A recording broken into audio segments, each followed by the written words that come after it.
Rádio Rio de Janeiro, a emissora da Fraternidade, passa a apresentar Luz na Penumbra, programa que leva ao seu coração a mensagem da doutrina espírita.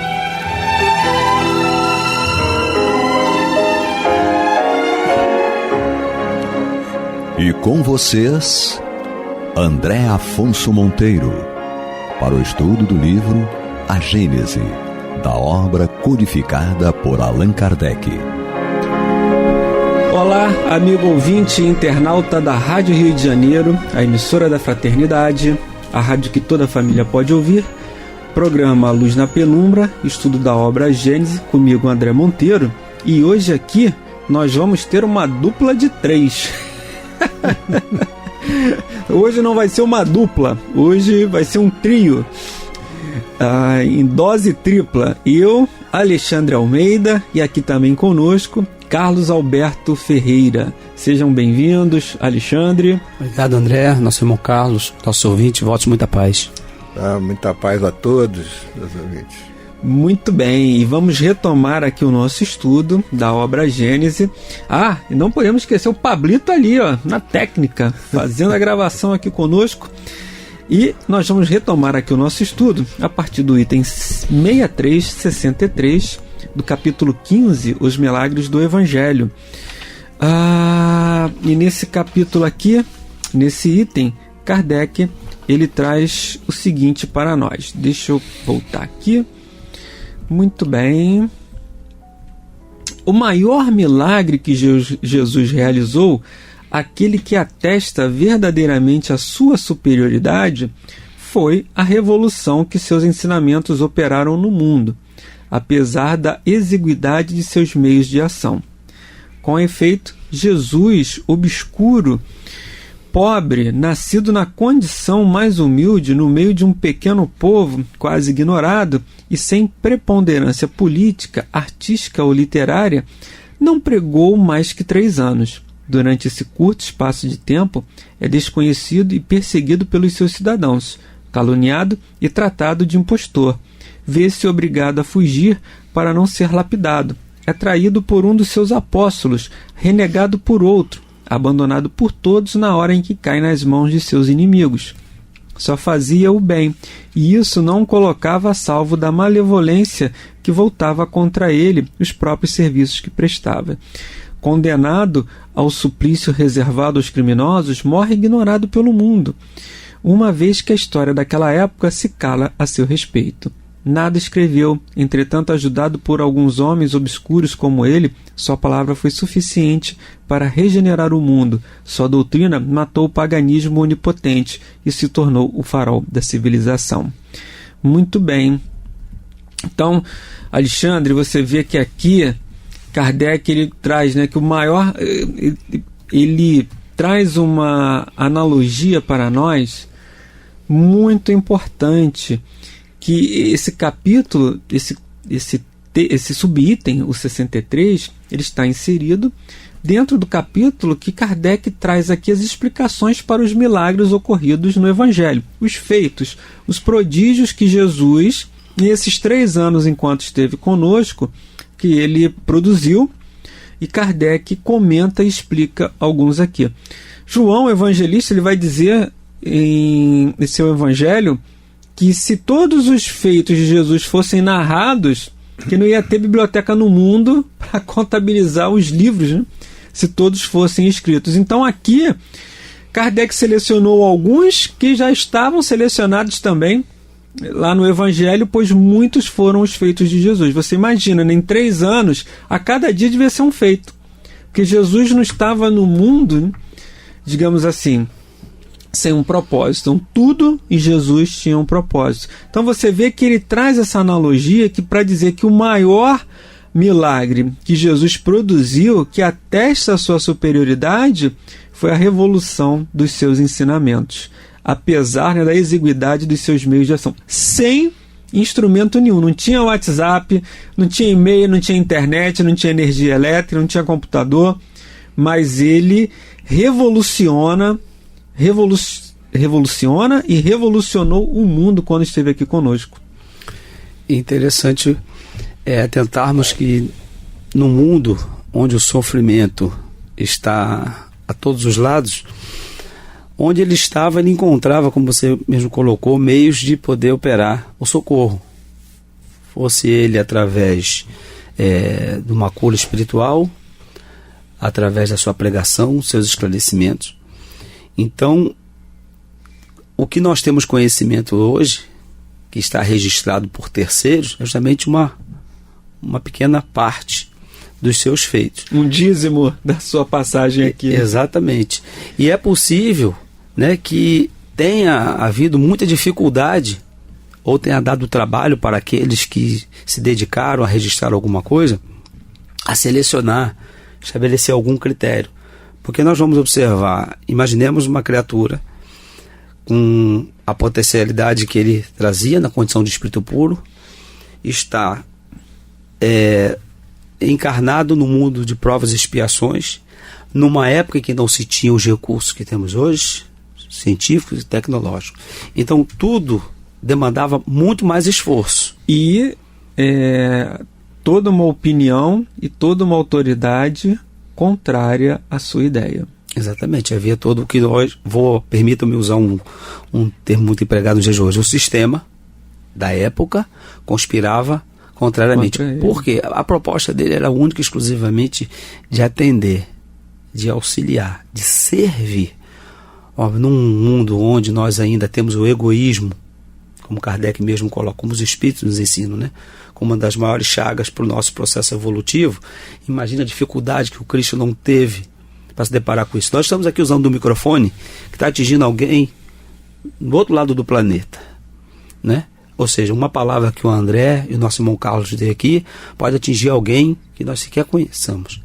Mas Jesus ficava limitado àqueles que o seguiam, né? Com as limitações da época, tendo ele, na verdade, todo esse potencial por ser um espírito puro.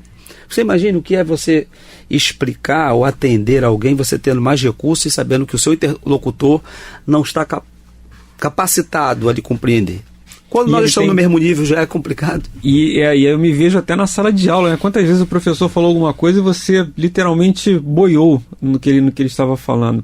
E você vê que ele usa de uma pedagogia para aplicar aquele conhecimento, adaptar aquele conhecimento ao público para o qual ele estava falando, né? Sim, porque não era uma questão de amostra, né? Era a humanidade como um todo. Então ele usava das parábolas para atingir aqueles que tinham uma dificuldade de alcance, né, da compreensão da mensagem, mas ao mesmo tempo, ele como Senhor dos Espíritos, ele sabia que aqueles encarnados e também desencarnados que ali estavam e que já tinham um amadurecimento espiritual, que podiam compreender, quando ele usava de uma linguagem mais simples, ele dizia assim: aqueles que têm ouvido de ouvir, que ouçam. Isso tudo, Carlos Alberto, em 3 anos. Em 3 anos, e o que é interessante, vocês estão falando, até quando você iniciou a tua fala, que a gente não sabe mensurar a quantidade de feitos. Que realmente, o que está registrado é isso aqui, nesses 3 anos. Mas de 12 anos a 30 anos... O que ele fez? Será que ele não tinha a mesma capacidade da cura, né? Um espírito puro, né? Encarnado entre nós. Talvez ali em Nazaré, onde ele nasceu, talvez por ele conviver com aquele pessoal, o santo de casa não faz milagre, né? Não tem uma história... Diz assim. Tem um ditado, né? Conviveu com aquele pessoal, onde ele fez menos foi em Nazaré. Até mesmo porque não tiveram a fé necessária para que ele pudesse, né? Ele talvez até curasse. Mas havia em determinados momentos, gosto muito interessante de Jesus, os 10 leprosos, por exemplo. Os 10 foram curados. Mesmo que um só voltou para agradecer, mas no corpo, a chaga, foram curados. Sim. Certo? Mas aquele que voltou para agradecer foi curado da alma, né? Os outros não foram curados, mas da chaga foi curado. Ali foram 10 numa tacada só. Alguém já parou para pensar nisso? Ele nem chegou perto. A mulher hemorroíça, né? A mulher hemorroíça. Nem, assim, foi involuntário, inconsciente. Ela sugou a energia. Ela toca nas vestes dele e se cura. Ela sugou. Agora, onde ela arrumou força? Fé. Para que ela pudesse vencer aquela multidão, aquela turba, e você pode imaginar Jesus, todo mundo tocando em Jesus, tocando, esbarrando. Quantos não tocaram nele ali? Essa mesma força que nós temos e que nós não sabemos que temos essa força. E aí que ele diz, né? Se soubesse, ó raça de pouca fé, se soubesses da sua do tamanho da sua fé, seria capazes de mover aquela montanha, né? Um grão de mostarda, né? Se tivesse uma fé do tamanho de um grão de mostarda, teria a capacidade de mover aquela montanha. Mas, amigos ouvintes, nós estamos fazendo o estudo da obra Gênese, comigo André Monteiro, aqui também, hoje, na nossa dose tripla, Alexandre Almeida, Carlos Alberto Ferreira. Estamos estudando o capítulo 15, o item 63. Carlos Alberto, Kardec encerra assim, esse item 63. Tinha, pois, contra ele tudo que pode fazer os homens fracassarem, razão pela qual dizemos que o triunfo da sua doutrina foi o maior dos seus milagres, ao mesmo tempo em que ela prova sua missão divina. Se, ao invés de princípios sociais e regeneradores, fundados sobre o futuro espiritual do homem, Jesus só tivesse para oferecer à posteridade alguns fatos maravilhosos, talvez apenas o conhecêssemos de nome nos dias de hoje. Então vamos imaginar aqui o seguinte, né? Primeiro, vamos imaginar nós em uma missão, numa tarefa qualquer. Ao sinal da dificuldade, quando você vê assim, você imagina você ter a consciência de que você poderia ser crucificado, porque isso estava predito nas Escrituras. Alguns profetas lá do Antigo Testamento, o Cordeiro, o profeta Natã fala isso lá com o rei Davi, né? Já prevê a vinda do mestre. Isaías acho que fala que ele ia ser perseguido e crucificado, e ele vem com todo esse conhecimento, com toda essa informação. Tudo bem que nós sabemos que não há o determinismo, né? Que aquilo ali não era para ter sido dessa forma, mas que existia essa possibilidade. E vamos imaginar nós, né? André, você vai ter que fazer uma tarefa ali. Às vezes a gente, para pregar num ambiente pregar assim, divulgar a doutrina, num ambiente que é de risco, a gente fica com o pé atrás. Assim, vai lá, tem que fazer uma palestra no centro espírita tal. A gente começa, é área perigosa, é área de risco, não é de risco, como é que eu faço? E se tiver um inconveniente, muitas vezes a gente recua e você vê que ele não tinha ele não pensava ante as dificuldades que o mundo material daquela época fornecia a ele, né? Isso, André. O que acontece de muito interessante nessa estada de Jesus é a questão do testemunho da verdade. Eu vim testemunhar a verdade, mas Pilatos pergunta a ele, que é a verdade? Que verdade, né? Que isso? E Jesus se cala porque a condição daquele homem, né, materialista, vamos dizer assim, né,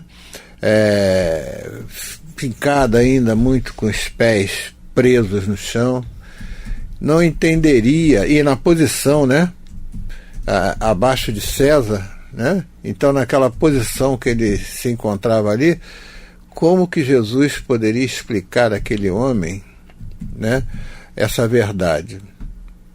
Eu costumo até pensar dessa forma. Acho que se ele falasse, ele já morreria ali mesmo. Sim. Já correria esse risco de morrer ali. Mas ele ainda precisava. E sobre essa questão da crucificação dele, isso foi predito por ele mesmo. Quando ele fala em Jerusalém, das ruínas de Jerusalém, não ficará pedra sobre pedra. A mesma coisa farão com o Filho do Homem. Ou seja, ele também vai. Porque ele foi um revolucionário. Essa é a questão, né? Ele veio justamente, né, aqui, né, modificar o nosso comportamento. Ele veio trazer as questões da humildade, do amor, para que a gente pudesse começar a mudar essa questão do orgulho, do egoísmo. E aqueles doutores da lei não aceitaram de forma nenhuma essa condição. Para eles, que eram os que versavam a lei, que ensinavam a lei, que dominavam, né, naquela parte, não vai aceitar um rapaz que ele 30 e poucos anos fazendo cura, isso era um jovem. Nicodemos pensava assim quando foi falar com Jesus, ele com 71 anos, eu vou falar com aquele rapaz de 30 anos, o que ele tem para me ensinar? Nicodemos pensava assim, eu dou aula da Torá, eu conheço tudo, o que ele pode me ensinar? E, no entanto, Jesus já começou a ensinar, antes que ele abrisse a boca, Jesus já passou um ensinamento para ele. Então ele veio revolucionando. Então diziam que Jesus, olha, essa é coisa do demônio, essa é coisa do diabo, e etc.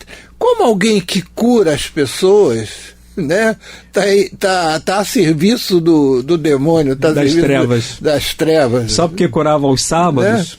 Isso não tinha lógica, né? Mas o orgulho daqueles doutores da lei forçavam essa visão, né? Para que tivesse uma forma de condená-lo. Entendeu? E ele só curava, ele mostrando, dando testemunho, né, do porquê que esteve aqui entre nós. Poderia ter mandado, Jesus poderia ter vindo uma pleiade de espíritos para fazer esse trabalho que ele fez. Mas ele mesmo veio.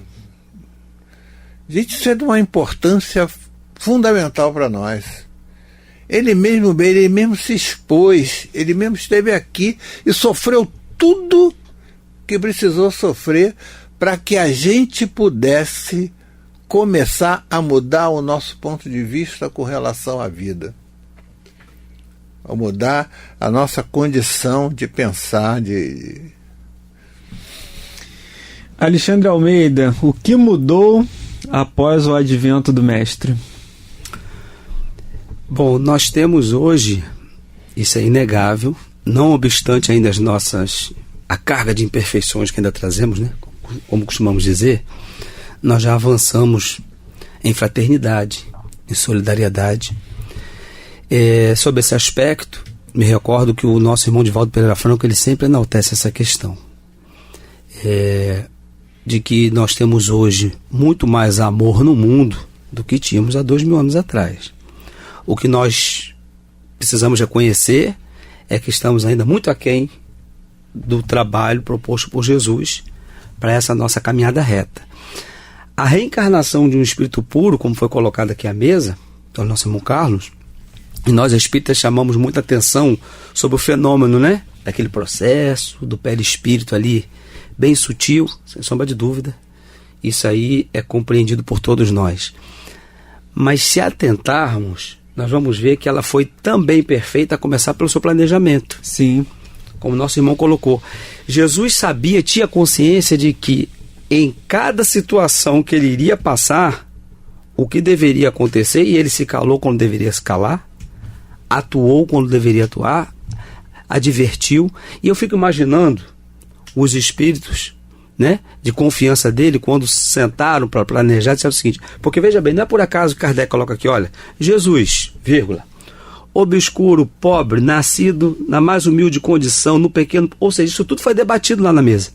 Olha, para a proposta da mensagem que eu vou levar, na sociedade em que eu vou ter essa experiência, se eu for rico, filho de príncipe, a mensagem não vai ser... Não vai surtir. Não vai surtir. E ele também, e você vê que isso é uma lição de simplicidade, Até para nós, no movimento espírita, é uma lição que você vai aplicar em qualquer situação do teu dia a dia. Dentro da casa espírita, como deve ser o nosso comportamento de simplicidade. Na questão dos templos suntuosos, a gente até estuda as mensagens, né? Os espíritas, os benfeitores nos informam isso.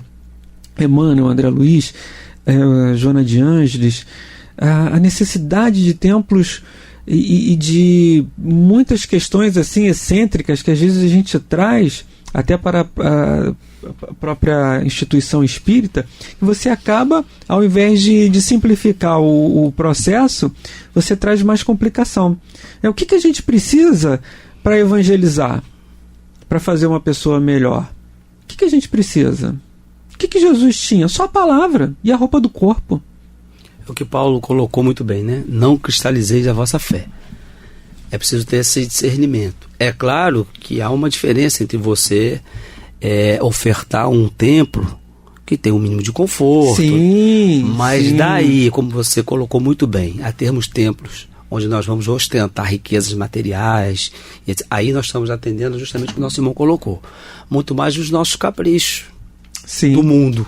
Como se a divindade precisasse, para ser divino, de atender aos nossos caprichos. Os requintes, né? Porque uma coisa é você ter o conforto, um local que você possa sentar adequadamente, que você possa ter uma temperatura, né? Um ar-condicionado. Isso é lícito. Mas muitas vezes também, né, Alexandre, até na própria pregação, na forma como você vai orar, na forma como você vai se colocar. Às vezes você também, os requintes não estão só nas questões materiais, mas também na nossa própria fala, né? No nosso comportamento, né, Carlos? Olha,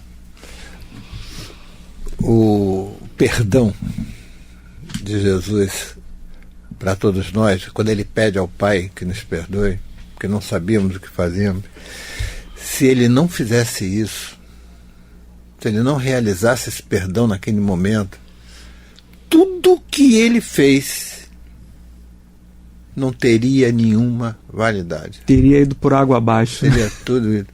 Mas aquele perdão foi como ele marcou ali as nossas consciências a fogo. Impressionante a grandeza desse Espírito. A encarnação desse Espírito aqui entre nós começou através da formação de uma equipe de espíritos puros, a começar por Maria. Sim. A começar por Maria. E José também, né? José que se anulou para poder manter aqueles dois espíritos ali como uma proteção mesmo. Então, aquele espírito de uma envergadura altíssima, ele se anula propositadamente para que ele pudesse ali. Então, nós vamos ver qual espírito teria a condição para trazer no ventre um espírito da luminosidade de Jesus. Me permite, André? Sim. É só um breve comentário. E temos que levar em consideração também o contexto social de Jesus, né? As peculiaridades do povo onde ele reencarnou. Não é nenhuma crítica, apenas estamos ressaltando fatos, né? Uma sociedade patriarcal, sim, ainda com valores, né, sociais muito arraigados, daquilo que nós chamamos hoje do machismo, etc. e tal, muito preconceituosa, que fazia muita discriminação. Então Jesus ainda tinha o desafio de falar, trazer a revelação, né? Trazer as verdades espirituais, observar as leis materiais dele, que nós vamos oportunamente falar mais adiante. Com certeza. Amigos ouvintes, nós chegamos ao final do programa de hoje, desejando muita paz em seus corações e até a próxima semana, se Deus quiser. Você está ouvindo o programa Luz na Penumbra.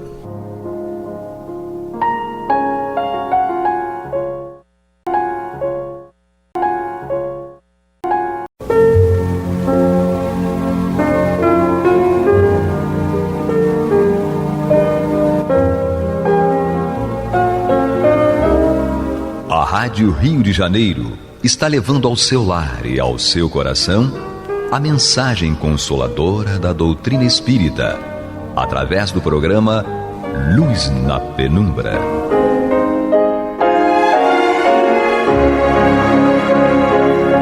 E agora com vocês, Nádia do Couto Vale, para comentar o Céu e Inferno ou a Justiça Divina segundo o Espiritismo, da obra codificada por Allan Kardec.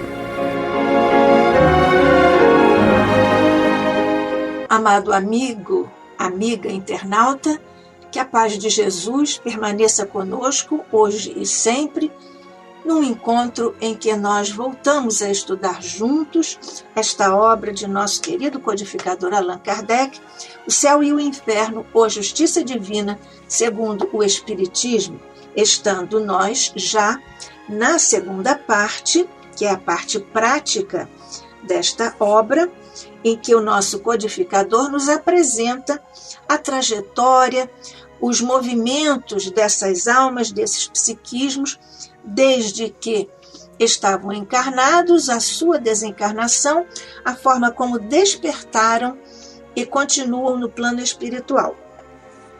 Nós estamos estudando, vamos apenas juntos relembrar os pontos principais de Pascal Lavic, porque estamos estudando o capítulo em que Kardec nos apresenta os espíritos sofredores. Pascal Lavic é um espírito sofredor. Ele não conhecia o médium através do qual ele se comunicou e comunicou-se espontaneamente. Isso não é assim tão comum, porque os nossos mentores são espíritos que têm alta categoria espiritual e que são os responsáveis pela preparação das reuniões e, claro, também da sintonia que poderá existir, da afinidade que poderá existir entre o médium e o espírito comunicante. Quando dizemos que o médium comunicou-se espontaneamente, isso não quer dizer que o tenha feito à revelia dos espíritos responsáveis pela reunião, porque, como dissemos, são espíritos altamente preparados para essa delicada reunião e, portanto, isso não escapa à percepção, orientação e supervisão dos espíritos responsáveis pela reunião. Mas por que, então, e como isso acontece? O espírito pode estar em grande necessidade e, por uma questão de caridade, avaliando muito bem as possibilidades daquela comunicação ser proveitosa para o espírito que deseja muito expressar-se, então os espíritos condescendem, os espíritos reconhecem essa necessidade e caridosa, generosamente, aquecem e cedem.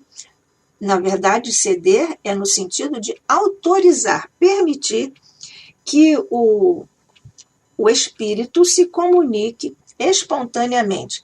Quando nós dizemos isso é porque ele não foi solicitado, convidado pelos próprios mentores para integrar o grupo, a equipe de espíritos comunicantes que iriam e que vão normalmente se comunicar na reunião. Nessa primeira comunicação, Pascal Lavic, nós vimos, foi no dia 9 de agosto de 1863, nós vimos que ele declara e revela que tinha crença e fé na bondade e na misericórdia de Deus.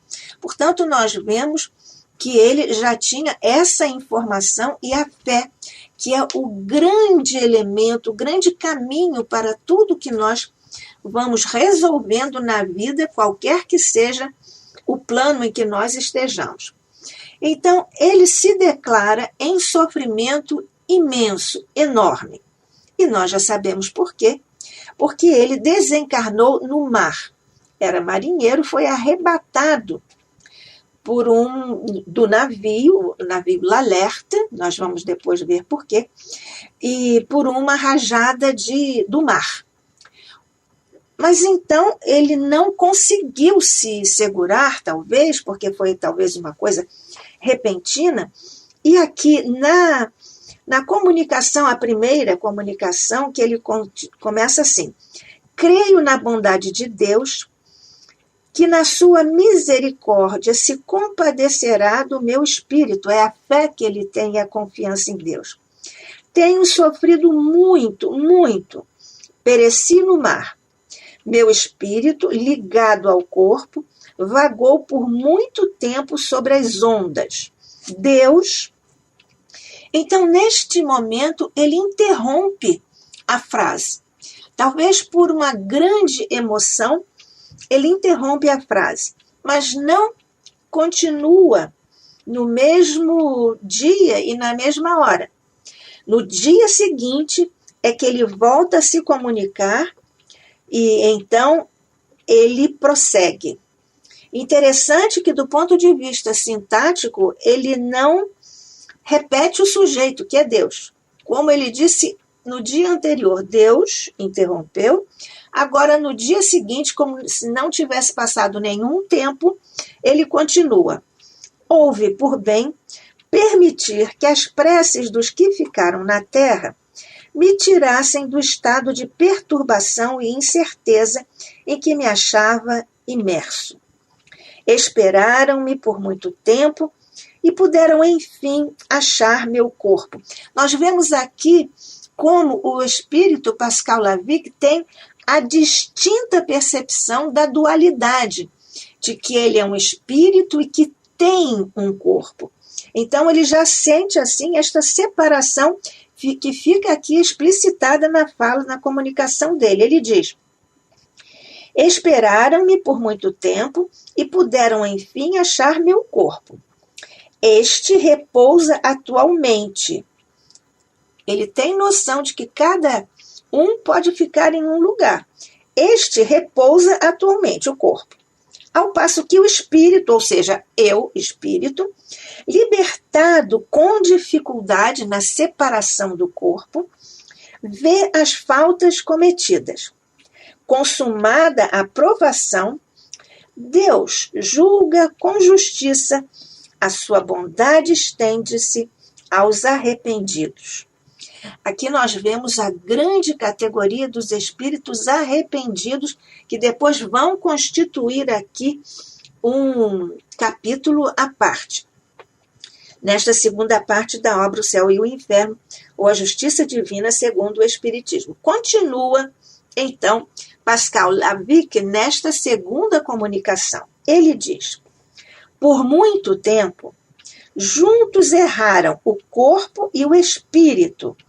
E aqui nós vemos efetivamente a percepção da dualidade, de que ele é um espírito que tem um corpo. E então, continua, sendo essa a minha expiação, porque juntos estavam, ele junto do corpo lá no mar revolto.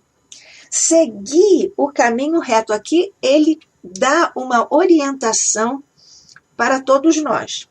Segui o caminho reto, se quiserdes que Deus facilite o desprendimento de vosso espírito. Portanto, ele aqui dá um conselho. E aqui fica implícito que quando ele errou, e ele diz já que teve as faltas cometidas, então, quanto mais nós errarmos, mais difícil vai ser esse desprendimento, particularmente se nós tivermos apegos de várias naturezas.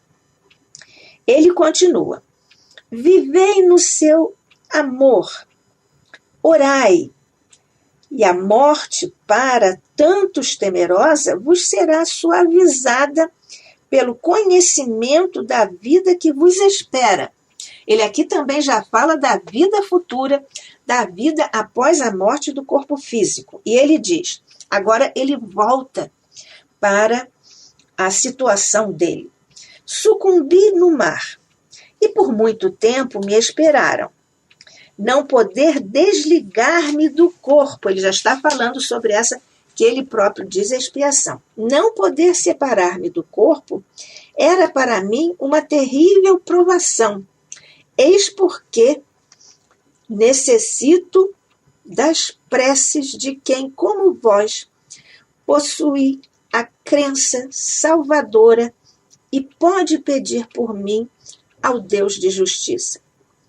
Arrependo-me e espero ser perdoado. A 6 de agosto foi meu corpo encontrado. Eu era um pobre marinheiro e há muito tempo que morri. Orai por mim, Pascal Lavic. Então, é-lhe perguntado à mesa mediúnica: onde foi achado o vosso corpo? E ele declara: não muito longe de vós. Kardec, então, aqui acrescenta o nosso parágrafo importante, porque nos informa exatamente com uma prova inegável, que é o da imprensa. Ele diz aqui, Kardec acrescenta: o Jornal de Havre, lembremos que Pascal Lavic deu a primeira comunicação no dia 9 de agosto de 1863, lá no Havre. E esse jornal é justamente o Jornal de Havre, de 11 de agosto de 1863. E aí ele diz o que continha essa nota do jornal, e que o próprio Kardec observa que o médium não podia ter ciência dessa informação, dessa nota no Jornal de Havre. A nota diz: noticiamos que a 6 do corrente se encontrara um resto de cadáver encalhado entre Bleville e La Hève. A cabeça, os troncos e o busto tinham desaparecido, mas apesar disto, pôde verificar-se a sua identidade pelos sapatos ainda presos aos pés. Foi reconhecido o corpo do pescador Lavic, que fora arrebatado a 11 de dezembro de bordo do navio L'Alerte, por uma rajada de mar. Lavic tinha 49 anos de idade e era natural da cidade de Calais. Foi a viúva quem lhe reconheceu a identidade.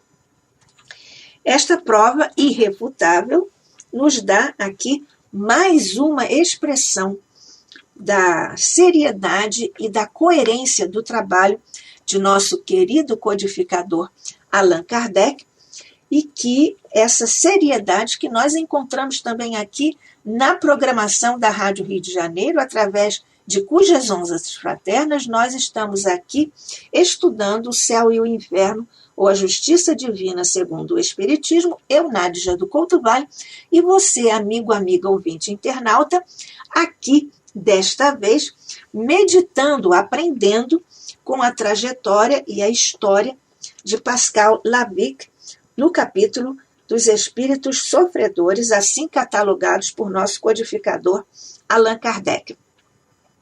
Então, ele continua aqui nesse particular, e ele então diz: sou efetivamente Pascal Lavic, que tem necessidade das vossas preces.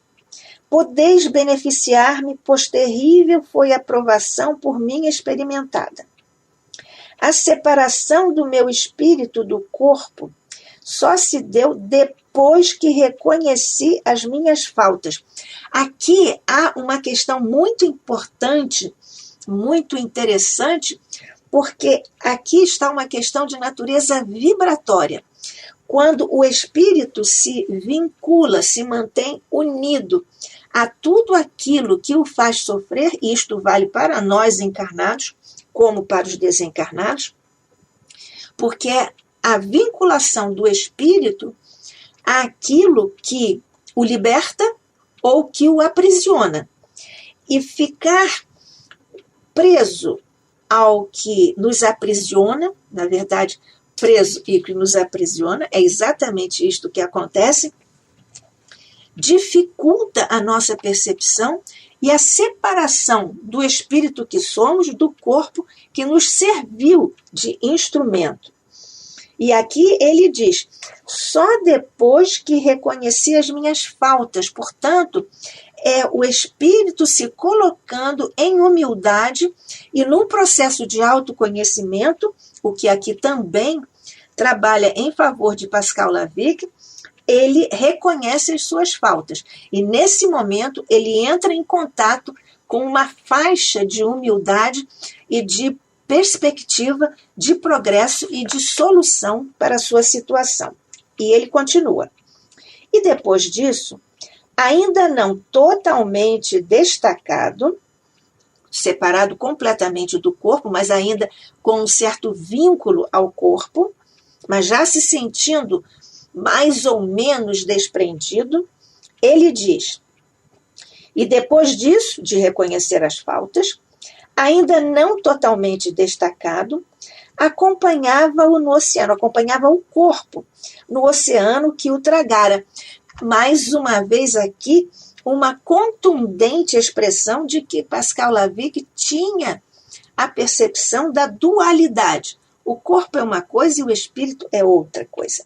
Então ele continua, orai. Vejamos como sempre os espíritos pedem preces, e é por isso que nós todos devemos orar por todos eles. Orai, pois, para que Deus me perdoe e me conceda repouso. Orai, eu vou-lo suplico. Oxalá este desastrado fim de uma infeliz vida terrena vos sirva de grande ensinamento. E aqui nós vemos como ele também tem noção do efeito pedagógico de nós conhecermos o que acontece ao outro. Quando nós estamos encarnados, nós efetivamente verificamos essas coisas. Quando aquilo está nos fazendo mal ou bem, e nós vemos o que acontece, qual a consequência que um outro irmão ou irmã sofre em função daquilo que fez e que nós também estamos fazendo. Então, aqui ele tem também essa percepção de que é pedagógico nós sabermos as consequências do que os nossos irmãos sofrem, padecem, em função dos ascendentes dos seus momentos, das suas escolhas. E aqui é exatamente esse o princípio didático-pedagógico que está presente nesta segunda parte desta obra. Kardec, então, nos traz o depoimento, e naturalmente tudo segundo o rigor científico, em função de metodologia que o próprio Kardec construiu, inventou para tratar destas questões. E aqui nós vemos, então, a importância desta segunda parte, porque é exatamente isso que esta segunda parte nos oferece. A oportunidade de nós vermos o que acontece ao espírito em função de seus atos, de suas escolhas. Então, ele diz, orai, eu vou-lo suplico. Oxalá este desastrado fim de uma infeliz vida terrena vos sirva de grande ensinamento. Ele aqui diz que é um grande ensinamento e nós, espíritas, sabemos que é mesmo um grande ensinamento. Deveis ter sempre em vista a vida futura, mais uma prova de que ele está aqui sabendo exatamente da vida futura, do que acontece, do que Deus pode fazer e faz por nós, das relações entre o que nós fazemos e as perspectivas de precisarmos estar diante da lei, e como ele próprio diz aqui, expiar e fazer uma provação. Nós já vimos qual é a distinção conceitual entre provação e expiação. Expiação não podemos mudar. A provação nós podemos alterar até certo ponto, de acordo com a possibilidade que a lei de Deus nos faculta. Então, deveis ter sempre em vista a vida futura, não deixando jamais de implorar a Deus a sua divina misericórdia. Orai por mim, tenho necessidade que Deus de mim se compadeça. E assina Pascal Lavic. Essa é uma situação bastante interessante, por isso o ensinamento que nós podemos dizer, ou são vários os ensinamentos, temos comentado isto, aqui nas comunicações de Pascal Lavic. Então, nós vemos aqui como se dá isto. Neste particular, nós já vimos que Deus ouve por bem permitir tudo isso. E depois, na prece, que é o início dessa comunicação, e ele diz sobre a prece dos que ficam, que tem repercussão no desencarnado. É por isso que é muito importante que, diante da desencarnação de alguém, seja nosso parente, nosso amigo, nosso irmão, todos são nossos irmãos. Portanto, nós todos, em sabendo de uma desencarnação, devemos pedir a Deus para que encaminhe aquele espírito, seu anjo da guarda esteja atento, que os mentores possam orientá-lo, para que ele se sinta fortalecido e não se sinta solitário. Essa é uma expressão que a prece tem junto ao coração, à mente dos desencarnados e dos recém-desencarnados, particularmente. Porque ele próprio diz, ele reconhece, aqueles que ficam são seus amigos, seus familiares, esperaram por ele muito tempo. Ele tem noção disso, reconhece isso. E, por fim, acharam o seu corpo. Ele declara isso. Desencarnou, como vimos, no dia 11 de dezembro de 1862, pelo que se depreende da nota que nós já vimos no jornal de Ávila. O jornal é do dia 11 de agosto de 1863. Portanto, do dia 11 de dezembro ao dia 11 de agosto, lá se vão uns bons meses em que ele esteve com esta situação, e o médium não podia ter tido conhecimento dessa questão que o nosso Kardec aqui nos faz lembrar, sempre com toda a propriedade. Nós vemos aqui também um outro ponto doutrinário importante, a perturbação e a incerteza do espírito. O corpo repousa, disse ele, no mar, e o espírito vê as faltas cometidas, o que nos leva à conceituação de existir o espírito e viver o corpo. Então, ele disse, ao passo que o espírito, libertado com dificuldade, vê as faltas cometidas. Nós vemos aqui ainda uma outra questão, que é a justiça de Deus. Diz Lavic, Deus julga com justiça, a sua bondade estende-se aos arrependidos. Nós já vimos que ele diz, arrependo-me e espero ser perdoado. Nós estudamos o arrependimento, já aqui também em outros momentos, em outros encontros, está toda essa informação sobre o arrependimento em O Livro dos Espíritos, nas perguntas 990 e muitas outras que se seguem. Então, ele nos diz, nos dá conselhos, Pascal Lavic, segui o caminho reto, se quiserdes que Deus facilite o desprendimento de vosso espírito. Vivei no seu amor, orai, e a morte, para tantos temerosa, vos será suavizada pelo conhecimento da vida que vos espera. Pascal, então, foi encontrado e pediu orações e compareceu à reunião. E então, nesta terceira comunicação, também espontânea, no dia 12 de agosto de 1863, no mesmo centro em que ele se manifestou, mesmo local em que ele se manifestou pela primeira vez, e disse, e aí ele afirmou a sua identidade, nós já vimos, efetivamente sou Pascal Lavic, disse ter necessidade de preces e pediu, eu vou-lo suplico, E as preces, nós vimos, que o beneficiariam pedindo perdão de Deus e a concessão de repouso, porque ele tinha essa consciência, por isso pede dessa forma, que está perfeitamente de acordo com o Evangelho de Jesus e com a doutrina espírita. Fala sobre a provação que teve e foi terrível, fala sobre a separação do espírito do corpo, que só se deu depois que reconheceu as próprias faltas, e depois disso ainda acompanhava o corpo no oceano que o tragara.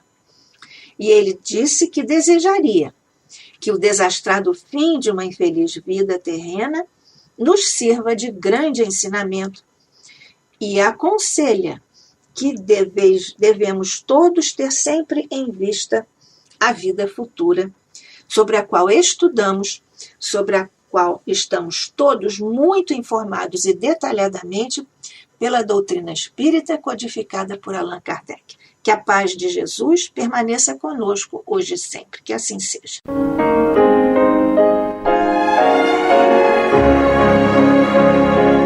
E vamos ouvir agora a prece de encerramento de nosso programa, na voz de Geraldo de Aquino.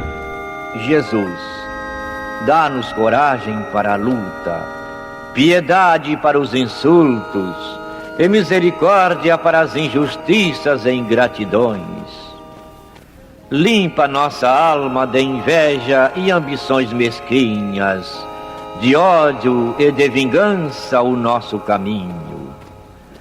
E que dentro em pouco, ao recolher-nos de novo ao calor do nosso leito, para que o sono nos dê a paz e o esquecimento das tristezas humanas, possamos sentir, Senhor, no mais íntimo de nosso ser, a doçura indefinível do Teu amor e a grandeza incomparável da Tua divina presença.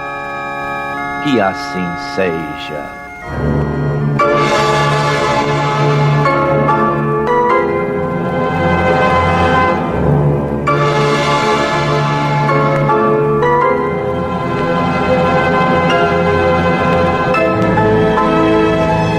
Acabamos de apresentar o programa Luz na Penumbra, que voltará a ser apresentado amanhã às 21 horas nesta emissora.